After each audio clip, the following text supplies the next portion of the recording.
জুলুসকে কেন্দ্র করে যদি আহলে সুন্নাত ওয়াল জামাতের একটা কর্মীর বিরুদ্ধে মামলা করা হয়, টোটাল বাংলাদেশে আন্দোলনের বন্যা বয়ে যাবে, টোটাল বাংলাদেশের রাজপথকে অস্থির করা হবে।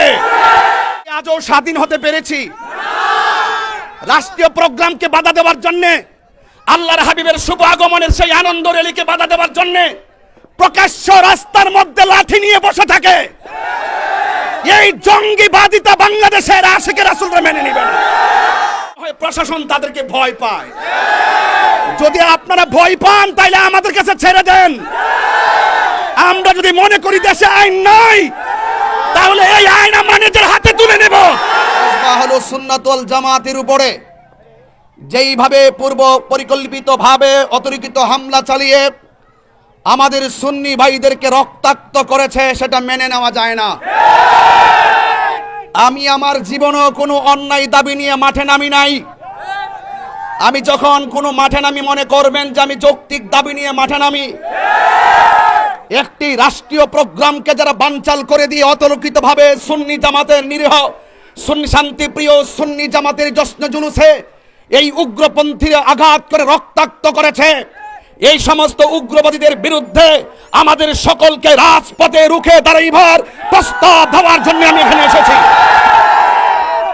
আমরা সুন্নিরা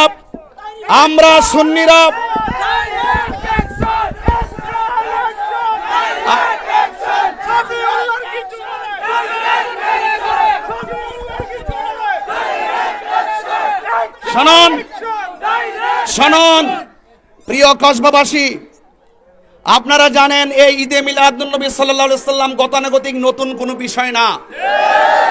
১৫০০ বছর থেকে চলে আসছে। এমনকি আমার বাংলাদেশে রাষ্ট্রীয় একটি ঘোষণার প্রোগ্রামকে বৃদ্ধাঙ্গুল প্রদর্শন করে যারা সুন্নিদের উপর অতর্কিত হামলা চালিয়েছে, তারা রাষ্ট্রদ্রোহী কাজ করেছে। সেই ক্ষেত্রে প্রশাসনকে বৃদ্ধাঙ্গুল দেখিয়ে যারা শান্তিপ্রিয় জশ্নে জুলুসে রাষ্ট্রীয় প্রোগ্রামকে ব্যাঘাত করে আইন শৃঙ্খলা বাহিনীর সেই ইমেজকে নষ্ট করার জন্য এই কসবার মাটিকে উত্তপ্ত করে রাজপথকে রক্তে লাল করেছে, তাদেরকে কোনোভাবে ছাড় দেওয়া হবে না।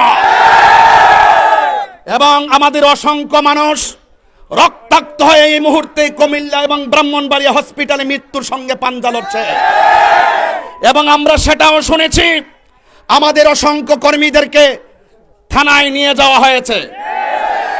আমরা দেখেছি অনর্থক এক শ্রেণীর উগ্রবাদী আমাদের মীর সফিউল্লাহ ভাই সহ আরো ইমন সহকারে একজনকে রাস্তায় পেয়ে অনর্থক বিনা কারণে তারা আক্রমণ করেছে। সেনাবাহিনী যখন বুঝতে পেরেছে আমাদের সেই মীর সফিউল্লাহকে তারা মেরে ফেলবে, তখন সেনাবাহিনী তাকে উদ্ধার করে পুলিশ প্রশাসনের কাছে হস্তান্তর করেছে। কিন্তু আমরা আজকে সারাটা দিন অনেকভাবে চেষ্টা করেছি সফিউল্লাহকে থানা থেকে আনার জন্য, কিন্তু আমরা কোনো রেসপন্সিবিলিটি পাই নাই।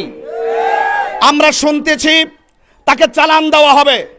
তাকে যদি চালান দেওয়া হয়, তার বিরুদ্ধে যদি কোনো অন্যায়ভাবে মামলা দেওয়া হয় এবং জশ্নে জুলুসকে কেন্দ্র করে যদি আহলে সুন্নাত ওয়াল জামাতের একটা কর্মীর বিরুদ্ধে মামলা করা হয়, টোটাল বাংলাদেশে আন্দোলনের বন্যা বয়ে যাবে, টোটাল বাংলাদেশের রাজপথকে অস্থির করা হবে।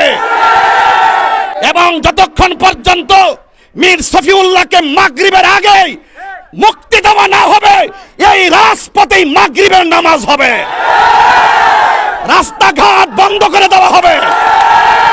ডাকাত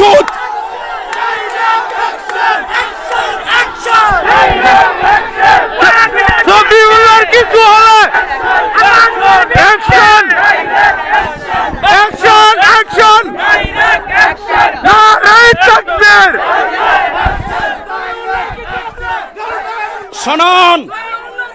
শুনুন, আমি আবারও বলছি, আমরা জানি কারা এই ঘটনা ঘটিয়েছে। যারা এই ঘটনা নেপথ্যে নেতৃত্ব দিয়েছে, এই সমস্ত ন্যাক্কারজনক ঘটনা রক্তপাতের যারা নেতৃত্ব দিয়েছে, তারা বাহাদুরের মতো লাইভ করছে আর রাস্তায় ঘুরে বেড়াচ্ছে। এদেরকে কেন অনতিবিলম্বে আইনের আওতায় আনা হচ্ছে না? তাদেরকে কেন জবাবদিহিতার আওতায় আনা হচ্ছে না, সেটা আমাদের প্রশ্ন। এবং আরেকটি কথা বলতে হয়, আমরা কি আজও স্বাধীন হতে পেরেছি? রাষ্ট্রীয় প্রোগ্রামকে বাধা দেওয়ার জন্য, আল্লাহর হাবিবের শুভ আগমনের সেই আনন্দ র্যালিকে বাধা দেওয়ার জন্য প্রকাশ্য রাস্তার মধ্যে লাঠি নিয়ে বসে থাকে। এই জঙ্গিবাদিতা বাংলাদেশের আশিকের রাসূলরা মেনে নেবে না। এই জন্য অনুরোধ করে বলবো, আপনারা তাদেরকে প্রশ্রয় দিবেন না। আমরা সুন্নিরা শান্তিপ্রিয় মানুষ, এটা আপনারাও জানেন। আমাদেরকে দুর্বল মনে করছেন কেন? যারা দাও দিয়ে কুবাইতে পারে, আর তলোয়ার দিয়ে আঘাত করতে পারে, লাঠি দিয়ে আক্রমণ করতে পারে, আমার মনে হয় প্রশাসন তাদেরকে ভয় পায়। যদি আপনারা ভয় পান তাইলে আমাদের কাছে ছেড়ে দেন। আমরা যদি মনে করি দেশে আইন নাই, তাহলে এই আইন আমরা নিজের হাতে তুলে নেব।